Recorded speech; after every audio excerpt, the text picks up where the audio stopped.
अस्सलामुअलैकुम दोस्तों, आज मैं आपको 12 रबी अव्वल के बारे में बताऊंगी कि 12 रबी अव्वल क्यों मनाते हैं।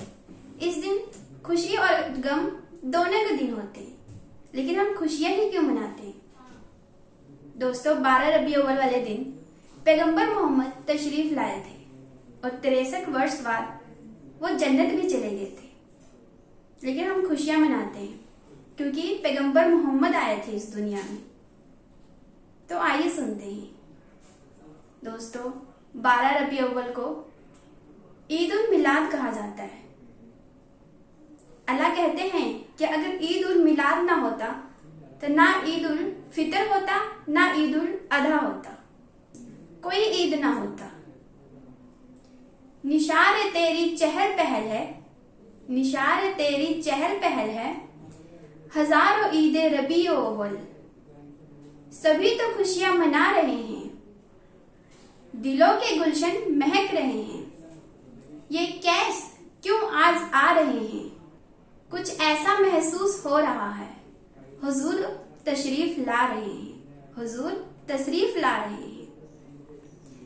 मेरे प्यारे आका के प्यारे दीवानों, ये कलियां ना होती, ये गुलों का तबस्सुम ना होता, ये चांद की चांदनी ना होती, ना सूरज की रोशनी होती, ना ये आसमान में सायवान होता, ना ये जमीनों की चादर होती, ना चिड़ियों का चहचहाना होता, ना चिड़ियों का चहचहाना होता, ना आंखों की नरगिस होती, ना सुरों की तरन्नुम होती, ना जुल्फे होती, ना कायनात होता, ना जुल्फे होती, ना कायनात होता, कुछ नहीं होता।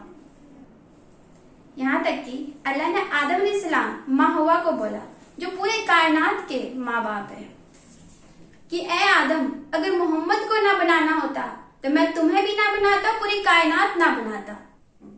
माशाअल्लाह, क्या मोहम्मद की शान है।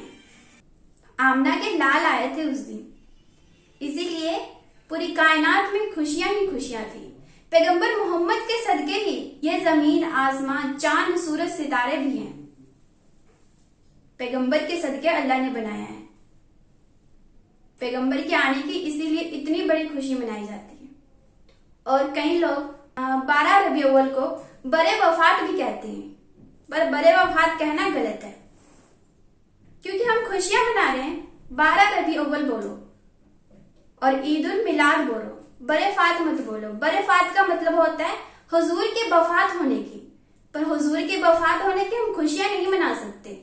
हुजूर के तशरीफ लाने की खुशियां मना रहे हैं, इसीलिए 12 रबी अव्वल बोलो। दोस्तों, 12 रबी अव्वल आप सभी लोगों को बहुत बहुत मुबारक हो। मैं आपकी तरन्नुम परवीन, शुक्रिया, खुदा हाफिज।